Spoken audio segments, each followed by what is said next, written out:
থাকে যে বহুদিন যাবত আমেরিকার পলিসি ছিল যতদিন জো বাইডেন আসছে তার আগে পর্যন্ত যে বাংলাদেশের ব্যাপারটা ওরা they use to look at Bangladesh through the eyes of India. ইন্ডিয়ার চোখ দিয়ে বাংলাদেশকে দেখতো, ইন্ডিয়াকে একটা মানে লোকাল মালিকানা দিয়ে দিয়েছিল, বাংলাদেশের ব্যাপারে ইন্ডিয়া ডিল করবে। এখন যেহেতু বৈশ্বিক পরিস্থিতি পরিবর্তন হয়েছে, চীন রাইজ করেছে, ইউক্রেন যুদ্ধ হচ্ছে, রাশিয়ার সাথে চীনের এক ধরনের স্ট্র্যাটেজিক রিলেশন হচ্ছে, এই সমস্ত নিষেধাজ্ঞা, রাশিয়ার বিরুদ্ধে নিষেধাজ্ঞার পরও ইন্ডিয়া তাদের তেল কিনছে, গ্যাস কিনছে, ইন্ডিয়া সম্পর্ক বজায় রেখেছে। এখন আপনার এই ইন্টারন্যাশনাল পলিটিক্সের ইকুয়েশনটা চেঞ্জ হয়ে গেছে। এখন আমেরিকা সরাসরি তার সাথে খুবই তার কথা শুনবে এরকম একটা সরকার চায়, হ্যাঁ, বা তার ইন্টারেস্ট সার্ভ করবে এই ধরনের একটা সরকার চায়। এখন বাংলাদেশে ধরেন যেই সরকারগুলো ক্ষমতায় থাকে তারা ক্ষমতায় থাকার জন্য যে কোনো দেশের পায়ে ধরতে পারে ক্ষমতায় থাকার জন্য। এটা আমি আওয়ামী লীগ বিল বলছি না, আমাদের সরকারগুলো সম্পর্কে আমার অ্যাসেসমেন্ট হচ্ছে এটা, যে কোনো দেশের যেই দেশের সাথে সম্পর্ক ভালো থাকলে ক্ষমতায় সে থাকতে পারবে সেই দেশের সাথেই রাখবে। সমস্যা হয়ে গেছে এখন আপনি যদি ধরেন তিনটা রাষ্ট্র পরস্পর শত্রু, তিনটা রাষ্ট্রই পাওয়ারফুল, তিনটা রাষ্ট্রই বাংলাদেশের অভ্যন্তরীণ ব্যাপারে রোল রাখতে পারে বিভিন্ন ভাবে। এখন তিনটা রাষ্ট্র আবার পরস্পর শত্রু, তখন আমি যদি ক্ষমতায় থাকতে চাই তিনটা রাষ্ট্রের সাথে আমি একসাথে সম্পর্ক রাখবো কিভাবে? This has become very difficult for this government. ঠিক আছে, এখন ধরেন চীনের বাংলা বা যাদের কথা শোনা যাচ্ছিল হবে শিরিন স্পিকার বা তারপর ধরেন মশিউর রহমান বা ধরেন দীপুমণি, ওনাদের কি আপনার মনে হয় ওনারা সোশ্যাল মিডিয়াতে ছাত্রলীগ থেকে বহিষ্কৃত একজন নেতার বিয়ের অনুষ্ঠানের ভিডিও দিয়ে অভিনন্দন জানাবে, প্রধানমন্ত্রী সহকারী প্রেস সেক্রেটারি বিদেশে চলে গেছে আবার তাকে অভিনন্দন জানাবে? মানে আশ্চর্য হয়ে গেলাম মানুষের। সরি আমার আপনি আমার কথা শুনেন ভাই, আপনি আমার কথাটা শুনেন। আপনি পুরাটা ফেসবুক দেখেন, আমি তো খুব আশা নিয়ে গিয়েছিলাম যে ঠিক আছে একটা মানুষকে বোঝার জন্য যায়, কারণ ওনার সঙ্গে আমি কিছু জানি না, খালি জানতাম দুদকের কমিশনার ছিলেন। হ্যাঁ, এখন আমি তো গিয়ে আমি আমার কাছে অনেস্টলি বিস্মিত হয়েছে আমি যে মানে একটা মানুষের থাকে না মেন্টাল মেকআপ, হয়তো আমি খণ্ডিত ভাবে সোশ্যাল মিডিয়াতে আসে, আমি আশা করি আমার এই অবজারভেশন ভুল। সোশ্যাল মিডিয়াতে উনার রুচি বা উনার পছন্দ বা উনার মাইন্ডসেটের যে পরিচয় পেয়েছি আমি, হয়তো এটা একটা খুবই খণ্ডিত বা হয়তো উনি অনেক বড় মনের বড় শিক্ষিত মানুষ, আশা করি সেটাই হবে, আশা করি সেটাই যেন হয়। আমি একটা কথা আপনাকে বলি, রাষ্ট্রপতি অনেক কাজ কম থাকে, এই থাকে সবকিছু সত্যি, তারপরে একটা হয় না আমার রাষ্ট্রের 1 নাম্বার মানুষ, তো ওইখানে হামিদ সাহেব থাকলে উনার কিছু ব্যাপার আমার খারাপ লাগতো, উনি চিকিৎসা করতে প্রায় বাইরে যেতেন, কিছু কিছু বক্তব্য দিতেন, কিন্তু উনাদের স্ট্যাচার তো অন্যরকম, উনি 70-এর নির্বাচনে বিজয়ী একজন সদস্য। বই পাবলিশ হয়েছে, ওনার মনে আছে ওনার আত্মস্মৃতির, সেখানে উনি একটা কথা বলেছিলেন, এটা কিন্তু খুব আলোচিত হয়েছিল যে এই দেশে সরকার যা চায় তার বাইরে কিচ্ছু করার ক্ষমতা পুলিশের নাই, সরকার যা বলে পুলিশ তাই করে। এমনকি উনি এটা বলেছিলেন যে একজন এমপি শহীদুল ভাই সরকার আচ্ছা আপনি কি এটা বলেছিলেন একজন এমপি মনে করে ওসি তার নিজের লোক, সে যা বলবে তাই করবে, এটা আপনি বলেছিলেন? আমি বলেছিলাম সরকারি রুলিং পার্টির নেতা কর্মীরা মনে করে তারা ক্ষমতায়, পুলিশ তাদের কথা মতো কাজ করবে, তারা সবসময় পুলিশকে চায় তাদের মতো করে নিয়ে কাজ করতে। যেই দলের সরকার ছিল তারা এই কাজ করে, এটা বলেছেন। দেখেন, আমি পুলিশ তো হচ্ছে সরকারের সবচেয়ে নির্ভরযোগ্য প্রতিষ্ঠান, পুলিশকে ছাড়া একটা সরকার টিকতে পারে না। হ্যাঁ, আপনি পুলিশ তো দূরের কথা, আপনি বিচার বিভাগ নিয়ে প্রশ্ন করেছেন, তো বিচার বিভাগে যদি সরকারের পছন্দ মতো ভূমিকা নিম্ন আদালতে না রাখা হয় তাহলে বিচারকদের কি পরিণত হয় সেটা 2টা জাজ্জলমান প্রমাণ আমাদের আছে। এটা আমরা অনেকবার বলেছি, আমরা এসকে সিনহার ক্ষেত্রে দেখেছি এবং মোতাহার হোসেন যিনি তারেক রহমানের মামলাতে তার বিরুদ্ধে দোষ খুঁজে পান নাই তার পরিণতির ক্ষেত্রে দেখেছি। আবার আপনি ধরেন তত্ত্বাবধায়ক সরকার মামলাতে যারা যারা সরকারের পছন্দনীয় রায় দিয়েছিল তারা সবাই পরবর্তীকালে প্রধান বিচারপতি হয়েছে। যারা সরকারের পছন্দ মতো রায় দেয় নাই, ওই তত্ত্বাবধায়ক সরকার মামলার বিরুদ্ধে রায় দিয়েছিল, তারা কেউ সিনিয়র হওয়া সত্ত্বেও প্রধান বিচারপতি হতে পারে না। এরকম অসংখ্য উদাহরণ আছে, সর্বোচ্চ পর্যায়ে উদাহরণ আছে, আমি ছোট পর্যায়ে কি দিব। তো আমার তো অনেক ছাত্রী আছে বিভিন্ন আদালতে, সেখানে স্বাধীনতা আছে যারা বলে কিন্তু আপনি প্রফেসর নজরুল আপনি যে এসকে সিনহা জনাব এসকে সিনহার কথা বলছেন, জনাব এসকে সিনহার কথা বলছেন যে সে জনাব এসকে সিনহাও তো তত্ত্বাবধায়ক সরকারের পক্ষেই মানে এই রায় দিয়েছেন, মানে তত্ত্বাবধায়ক সরকার ব্যবস্থা বাতিলের পক্ষে রায় দিয়েছেন। তত্ত্বাবধায়ক সরকার রায় দিয়েছেন দেখেই তো উনি চিফ জাস্টিস হয়েছেন। চিফ জাস্টিস হওয়ার পর যখন উনি ষোড়শ সংশোধনী মামলাতে সরকারের বিপক্ষে রায় দিয়েছেন, সরকার যেটা চেয়েছে সেটা করে নাই, তখন উনি হঠাৎ করে দুর্নীতিবাদ খুবই শয়তান মানুষে পরিণত হয়েছে। একটা মানুষ ওই তত্ত্বাবধায়ক সরকার রায় দেওয়ার পর চিফ জাস্টিস হয়েছেন অন্যদেরকে ডিঙিয়ে, আবার ষোড়শ সংশোধনী মামলায় সরকারের অপছন্দনীয় রায় দেওয়ার পর উনি হঠাৎ করে খুব দুর্নীতিবাদ খুবই শয়তান বাজে লোকে পরিণত হয়েছেন। এগুলি তো চোখের সামনে দেখা, আর তো কিছু বলা দরকার নেই। একটু আমাদের একটা সেকেন্ড একটু সময় দেবেন জনাব শহীদুল হক, আপনি যদি আপনার হাতের ডান দিকে একটু বসেন তাহলে আমাদের ক্যামেরায় একটু ভালো দেখা যাবে, যে আপনি যদি আপনার ডান দিকে যদি একটু বসেন। আচ্ছা, আমি একটু আপনাকে বলি। এবার ঠিক আছে, জি জি, এবার ঠিক আছে, জি আচ্ছা, এবার ঠিক আছে, জি। আপনি নিম্ন আদালতের কথা বলেছেন, তো কিছু কথা বলি। শহীদুল ভাই ঠিকই বলেছেন, পুলিশ অনেক সরকারি চাপে পড়ে অনেক ধরনের মামলা দিতে পারে, আদালত তো আছে এটা দেখার জন্য। এখন আপনি তো খুব কারেক্টলি পয়েন্ট আউট করেছেন, আপনিও ম্যাজিস্ট্রেট ছিলেন, আমিও খুব অল্প কিছুদিন ছিলাম, যে আদালত প্রসেসের মধ্যে বর্তমানকালে আপনি জামিন পেতে পেতে এমন ঘটনা ঘটে, আপনি যে কিশোরের কার্টুনিস্ট কিশোর ওদের ঘটনাগুলো দেখেন, জামিন পেতে পেতে এত আলোচিত ঘটনাতেও জামিন পেতে পেতে 1 থেকে 1.5 বছর লাগে।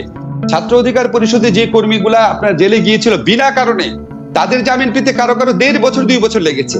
একটা মানুষ যখন, এবং জেলখানাতে যে কি অত্যাচার হয়, কি নিপীড়ন হয়, কি পরিমাণ অন্যায় হয়, কি পরিমাণ দুর্নীতি হয়, আপনারা তো কোনোদিন এই প্রোগ্রামগুলো করেন নাই, জেল থেকে ফিরে আসা লোকদের কথা শুনেন। এই যে 2-2.5 বছরের দুর্বিষহ জীবন, আদালত ভূমিকা রাখলে জামিন পেলে এই দুর্বিষহ জীবন থেকে তারা রেহাই পায়। আর আদালত কি জামিন দেয়? আপনি কাকে দেখেছেন আদালতে প্রথমবার যাওয়ার পরে সরকার বিরোধী যারা আছে জামিন পেয়েছে? মির্জা ফখরুলের মতো একটা লোক, যাকে আপনার পুলিশের এজাহারে নাম ছিল না, তাকে বোমা মারার ঘটনায়, নাশকতার ঘটনায় মাঝরাতে গ্রেফতার করা হলো। আমি বড় উদাহরণ থেকে দেখাই আপনাদের, কতবার নিম্ন আদালত তার জামিন বাতিল করেছে। কিন্তু প্রফেসর নজরুল, এইটা কি জন্য এরকম একটা ট্রেন্ড হয়ে দাঁড়ালো? মানে আপনি যেহেতু মানে বেশিরভাগই আপনার ছাত্র, এখন যারা জেলা জজ বা যারা ট্রায়াল কোর্টে যারা সর্বোচ্চ পদে আছেন, তারা কেন এই সাহসটা করছে না? মানে যে স্বাভাবিক, মানে তারা সবাই যদি করতেন তাহলে তো আর এটা মানে হইতো, মানে আমরা সবসময় শুধু পুলিশ, সাংবাদিক, আইনজীবীদের দোষ দিব। জি জি জি, আমি একটু ক্লিয়ার করি। আমার সবাই যারা আছে, আমার জেলা জজ পর্যায়ে যারা আছে, তারা আমার বন্ধু, আমি তো এত সিনিয়র না। আমার যারা ছাত্র আছে তারা হচ্ছে আপনার বিশেষ সিনিয়র অ্যাসিস্ট্যান্ট জাজ বা খুব বিশেষ চিফ জুডিশিয়াল ম্যাজিস্ট্রেট পর্যায়ে, জেলা জজ হয়নি কেউ। শোনেন, কেন করবে? আমি আপনাকে একটা এক্সাম্পল দিলাম, আমার তো চট করে অনেক এক্সাম্পল মনে পড়বে না। একটা এক্সাম্পলে আমার মনে আছে, র্যাবের বিরুদ্ধে মামলা নিয়েছিল দেখে প্রথম আলোতে ছিল, সাথে সাথে তার মামলা নেওয়ার ক্ষমতা জব্দ করা হয়, তারপর তাকে দুর্গম এলাকাতে আপনার পাঠিয়ে দেওয়া হয়। এই উদাহরণগুলো তো আছে।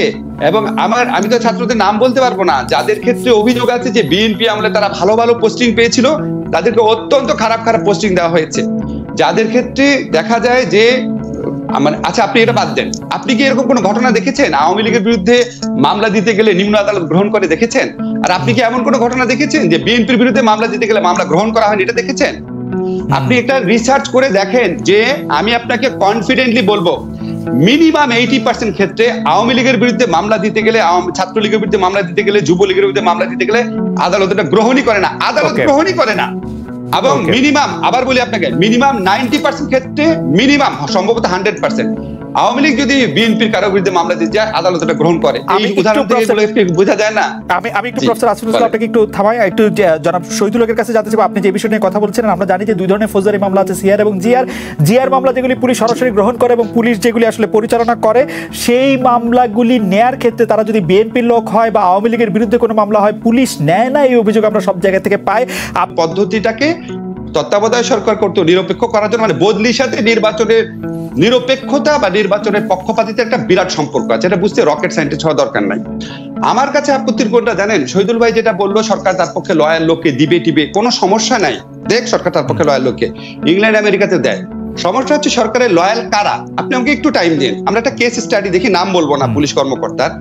আপনার বিএনপির যে চিফ হুইপ ছিল জয়নাল আবেদিন ফারুক, তাকে নির্দয়ভাবে পিটিয়ে রাস্তায় যে ফেলে দিয়েছিল যে পুলিশ কর্মকর্তা, তাকে পরের বছর প্রেসিডেন্সিয়াল পদক দেওয়া হয়েছে, ঠিক আছে? অর্থাৎ সর্বোচ্চ পদক দেওয়া হয়েছে, যে তুমি খুব ভালো কাজ করেছো। ওইটা পরপরই, কয়েক মাস পরে। তারপরে তাকে অত্যন্ত ভালো ভালো জায়গায় পোস্টিং দেওয়া হয়েছে এবং একটা ভালো জায়গায় পোস্টিং পাওয়া অবস্থায় ঢাকার খুব কাছে, যখন তার বিরুদ্ধে একটা বড় শিল্পপতি প্রতিষ্ঠানের বড় খুব বিখ্যাত পার্টিক্স গ্রুপ বলে দিই, তার ছেলেকে বা তার পরিবারের কাউকে কিডন্যাপ করে নিয়ে যাওয়ার অভিযোগ আসে, এত বড় অভিযোগ, তার কিছুদিন পরে তাকে ঢাকাতে অত্যন্ত ইম্পর্টেন্ট একটা পোস্টিং দেওয়া হয়েছে এই ঘটনার পরেও। ঠিক আছে, তো এটাতে তো ক্লিয়ার যে যারা জয়নাল আবেদিন ফারুকদের পিটিএ চিফ হুইপ থাকা অবস্থায় পিটিএ রাস্তার মধ্যে ফেলে দিতে পারবে নির্দয়ভাবে, ভিডিও ফুটেজ ছিল আপনার সবাই দেখেছেন, হাজার হাজার ছবি ছিল, তাদেরকে সরকার পুরস্কার দিবে, ভালো ভালো জায়গায় পোস্টিং দিবে, কারণ সে বিরোধী দলকে নির্যাতনের পরীক্ষায় চরম পরীক্ষায় সর্বোচ্চ পারফরমেন্স দেখিয়েছে, এটা ভেরি ক্লিয়ার। এবং আপনি এরকম অসংখ্য নিউজ আছে, এখন মনে পড়লো দেখে একজন কথা বলা, যে ওনার নাম বললাম না, আরো অনেকে আছে যারা আপনার বিভিন্ন সময় বিরোধী দলকে দমন করার ক্ষেত্রে অত্যন্ত নির্দয় এবং নিষ্ঠুর ভূমিকা রাখে এবং অত্যন্ত ওপেনলি রাখে, তাদেরকে সরকার ভালো ভালো পোস্টিং দেয়, প্রমোশন দেয়। এবং এটা শোনেন, এটার সমস্যা হচ্ছে কি, সমস্যা হচ্ছে